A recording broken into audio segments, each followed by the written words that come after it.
నమస్తే, welcome to Suman TV. నేను మీ విష్ణు. ప్రస్తుతంతో పాటు AMFI registered mutual fund distributor Bonigela Solomon గారు ఉన్నారు. సో వారితో మాట్లాడి మ్యూచువల్ ఫండ్స్కి సంబంధించిన అనేక రకాల విషయాలను వారి ద్వారా తెలుసుకుందాం. నమస్తే సాల్మన్ గారు. నమస్తే అండి విష్ణు గారు. సార్ ఎలా ఉన్నారు? బాగున్నా సార్, దేవుడి దయ వల్ల. సో అయితే మ్యూచువల్ ఫండ్స్ అనేవి ఎప్పటి నుంచో ఉన్నాయి, కానీ స్టాక్ మార్కెట్ గురించి తెలిసినంతగా మ్యూచువల్ ఫండ్స్ గురించి ఇప్పటికీ చాలామందికి తెలియదు. ఎంతగానో చదువుకున్న వాళ్ళకు కూడా మ్యూచువల్ ఫండ్స్ గురించి అవేర్నెస్ లేదంటారు. సో ఒక లేమ్యాన్కి కూడా అర్థమయ్యేలా మ్యూచువల్ ఫండ్స్ గురించి చెప్పాలి అంటే ఏ విధంగా చెప్తారు? నమస్తే అండి విష్ణు గారు. మీ సుమన్ టీవీ యాజమాన్యానికి కృతజ్ఞతలండి. మా లాంటి వాళ్ళకి మంచి ప్లాట్ఫామ్ ఇస్తున్నారు, ప్రజలకు మేలు చేస్తున్నారు, మ్యూచువల్ ఫండ్స్ గురించి అవగాహన కల్పిస్తున్నారు. అలాగే సుమన్ టీవీ ప్రేక్షకులకు కూడా నమస్కారాలండి విష్ణుజీ. అయితే విష్ణు గారు, మన దేశంలో 134 కోట్ల మంది ఉంటే కేవలం 2% ప్రజలు, అంటే 2 కోట్ల మందే మ్యూచువల్ ఫండ్స్లో 2 కోట్ల పాన్ కార్డులు మ్యూచువల్ ఫండ్స్లో ఇన్వెస్ట్ చేస్తున్నారు. చాలా తక్కువ పర్సెంటేజ్, 98% మ్యూచువల్ ఫండ్స్కి దూరంగా ఉంటున్నారు. 98% తెలియక. అసలు మ్యూచువల్ ఫండ్స్ అంటే ఏంటంటే అండి, నేను సామాన్యమైన భాషలో చెప్తాను. కొంతమంది వ్యక్తులు, ఇన్స్టిట్యూషన్స్ మనలాంటి ఇండివిజువల్ ఇన్వెస్టర్స్ కొంత డబ్బుని కొన్ని సంస్థలకి ఇస్తారు. ఆ సంస్థలు ఏంటంటే మ్యూచువల్ ఫండ్ సంస్థలు, వాటినే ఏఎంసీ అంటారు, అసెట్ మేనేజ్మెంట్ కంపెనీస్. ఆ మ్యూచువల్ ఫండ్ సంస్థలు ఏమిటంటే అవి కావు, సెబీ అప్రూవ్ చేసిన సంస్థలు అవి. ఓకే. సపోజ్ బ్యాంక్ వేరు, ఇన్సూరెన్స్ కంపెనీ వేరు, మ్యూచువల్ ఫండ్ సంస్థ వేరు. ఇప్పుడు SBI bank, SBI life insurance, SBI mutual fund, అలా HDFC bank, HDFC life insurance, HDFC, అలా మ్యూచువల్ ఫండ్ సంస్థలో మనం డబ్బులు ఇస్తాం. అయితే ఈ మ్యూచువల్ ఫండ్ సంస్థలో ముఖ్య ఉద్దేశం ఏంటంటే విష్ణు గారు, ఇన్వెస్టర్స్కి, ఇన్స్టిట్యూషన్స్కి లాభాలు తీసుకురావడం ప్రధాన ఉద్దేశం. అంటే మీరు ఎందులో ఇన్వెస్ట్ చేయాలి అన్నది ముందే ప్రీ డిటర్మైన్డ్ స్కీమ్, అంటే ముందే మ్యూచువల్ ఫండ్లో స్కీమ్స్ ఉంటాయి. Large cap, mid cap, small cap, అలా ముందే మా స్కీమ్కి అనుగుణంగా ఎందులో ఇన్వెస్ట్ చేయాలనేది దాన్ని బట్టి మనం డబ్బులు ఇస్తే వాళ్ళు ఇన్వెస్ట్ చేస్తారు. అయితే ఈ మ్యూచువల్ ఫండ్స్లో మనం అసలు ఎందుకు ఇవ్వాలి? ప్రతి వ్యక్తి మనం డబ్బు సంపాదించుకుంటాం విష్ణు గారు.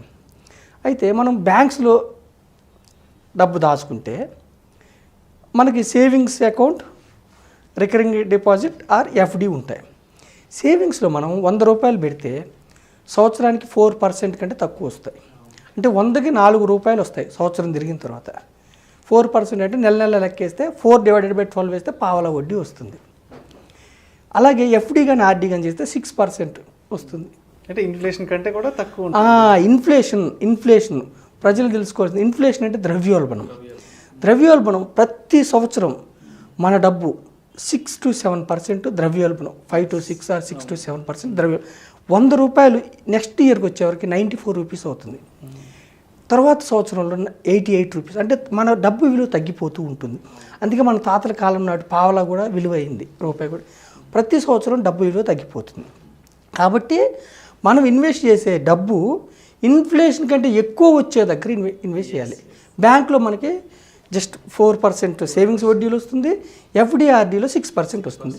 కాబట్టి ఇన్ఫ్లేషన్ కూడా రాదు, కాబట్టి దానికంటే ఎక్కువ. అదే ఇన్సూరెన్స్ కంపెనీస్లో మనం ఇన్సూరెన్స్ పాలసీ తీసుకుంటే మనకి జస్ట్ 5% బోనస్ ఇస్తారు ట్రెడిషనల్ పాలసీల్లో. అది కూడా ఇన్ఫ్లేషన్ కంటే తక్కువ వస్తుంది. అంటే అక్కడ ఇన్సూరెన్స్ ఉంటుంది. ఇన్సూరెన్స్ కంపెనీలో పాలసీ తీసుకోవడం ఉద్దేశం వేరు. అక్కడ ఇన్సూరెన్స్ ఇన్ఫ్లేషన్ బీట్ చేయదు. మనకి ఇంకా ఉన్నాయి ఏంటంటే సుకన్య సమృద్ధి ఉంది ఆడపిల్లల కోసం, అక్కడ 8% వస్తుంది, 7.6 to 8% వస్తుంది.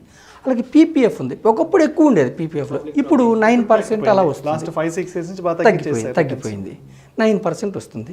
అలాగే గోల్డ్లో పెడితే, సంప్రదాయబద్ధమైన గోల్డ్లో మనం ఇన్వెస్ట్ చేస్తే గత 40 ఏళ్ళ నుంచి కన్నా తీసుకుంటే మనం యావరేజ్గా 9% వస్తుంది గోల్డ్లో. ఒక సంవత్సరం ఎక్కువ వస్తుంది, ఒక సంవత్సరం తక్కువ వస్తుంది, 9%.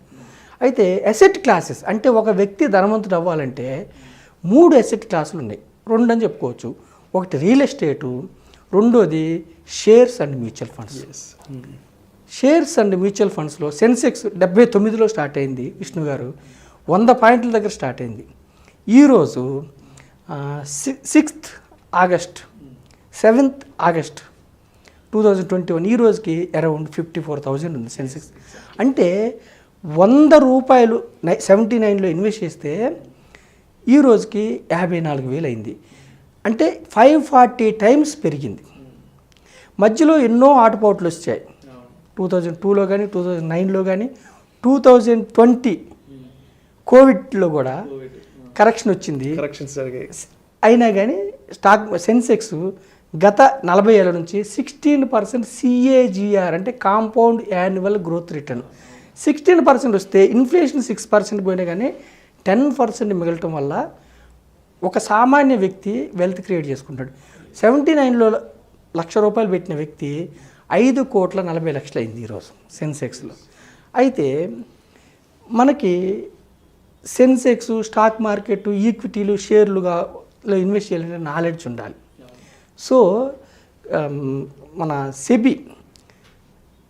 సెబీ చెప్పే ముందు మీకు అసలు సెబీ రెగ్యులేటరీ బాడీస్ ఎలా ఉంటాయో ఒక్క నిమిషంలో చెప్తాను. బ్యాంక్స్, SBI బ్యాంక్ కానీ, గవర్నమెంట్ బ్యాంక్స్ కానీ, ప్రైవేట్ బ్యాంక్స్ కానీ తప్పులు చేయకుండా ఒక రెగ్యులేటరీ బాడీ ఉంటుంది. అది RBI, reserve bank of India. అందుకే మనం గవర్నమెంట్ బ్యాంక్లో దాచుకున్నా, ప్రైవేట్ బ్యాంక్లో దాచుకున్నా కానీ మనం నిశ్చింతగా ఉంటాం. కాదు ఇన్సూరెన్స్ మాత్రం 5 lakhs కానీ రిజర్వ్ బ్యాంక్ ఆఫ్ ఇండియా చూసుకుంటుంది. అలాగే ఇన్సూరెన్స్ కంపెనీ, LIC కాకుండా ఇంకా 25 ప్రైవేట్ ఇన్సూరెన్స్ కంపెనీస్ ఉన్నాయి. అవి తప్పులు చేయకుండా ఒక రెగ్యులేటరీ బాడీ ఉంటుంది. అది IRDA, insurance regulatory development authority. అలాగే ఈక్విటీస్ అంటే షేర్స్ కానీ, మ్యూచువల్ ఫండ్స్ సంస్థలు కానీ ఒక తప్పు చేయకుండా ఒక నియంత్రణ సంస్థ ఉంది. అది SEBI, securities exchange board of India. ఓకేనండి. అయితే మ్యూచువల్ ఫండ్ సంస్థలు సెబీ దగ్గర పర్మిషన్ తీసుకొని ప్రజల నుంచి, ఇన్వెస్టర్స్ నుంచి డబ్బులు తీసుకోవాలంటే సెబీ దగ్గర పర్మిషన్, సెబీ అప్రూవల్ ఇచ్చిన సంస్థలే తీసుకోవాలి. అంటే ఏ సంస్థ అంటే ఆ సంస్థ తీసుకోవడం లేదు. As on today 44 mutual fund సంస్థలు ఉన్నాయి. మ్యూచువల్ ఫండ్స్లో క్యాష్ ట్రాన్సాక్షన్స్ ఉండవు. ఎవరైనా సరే వైట్ ట్రాన్సాక్షన్స్, నో బ్లాక్ అంటే మ్యూచువల్ ఫండ్స్లో ఫ్రాడ్ జరిగే అవకాశం లేదు. ప్యూర్ చెక్ ద్వారా కానీ, ఆన్లైన్ పేమెంట్స్ కానీ. అయితే ఈ మ్యూచువల్ ఫండ్ సంస్థలు ప్రజలకి అంటే చాలామందికి ఏ షేర్లు కొనాలి, ఇప్పుడు డాక్టర్ ఉంటాడు, అతను వృత్తి డాక్టర్ కాబట్టి మెడికల్ ఎక్స్పర్ట్, లెక్చరర్ అతను ప్రొఫెషనల్ టీచింగ్లో ఎక్స్పర్ట్. అలాగే మనకి తెలియదు కాబట్టి మ్యూచువల్ ఫండ్ సంస్థలు ఏం చేస్తాయంటే మన తరపున ఒక 10 నుంచి 15 రంగాల్లో మన కోసం ప్రతి రంగంలో 3 నుంచి 4 కంపెనీలు షేర్లు కొంటారు. ఆ షేర్లకి నష్టం వచ్చినా మనకే లాభం వచ్చినా మనకి. అయితే మొదటి 2-3 సంవత్సరాలు నష్టం వచ్చే అవకాశం ఉంది. 5 సంవత్సరాల వరకు కూడా నష్టం వచ్చే అవకాశం ఉంది. తర్వాత మనకి గత చరిత్ర చూస్తే మ్యూచువల్ ఫండ్ రిటర్న్స్ 15% కంటే ఎక్కువ రిటర్న్స్ వస్తున్నాయి. 10 నుంచి 15 రంగాల్లో 30 నుంచి 40 స్టాక్స్లో ఇన్వెస్ట్ చేయడం వల్ల ఇన్వెస్టర్ రిస్క్ తగ్గిపోతుంది.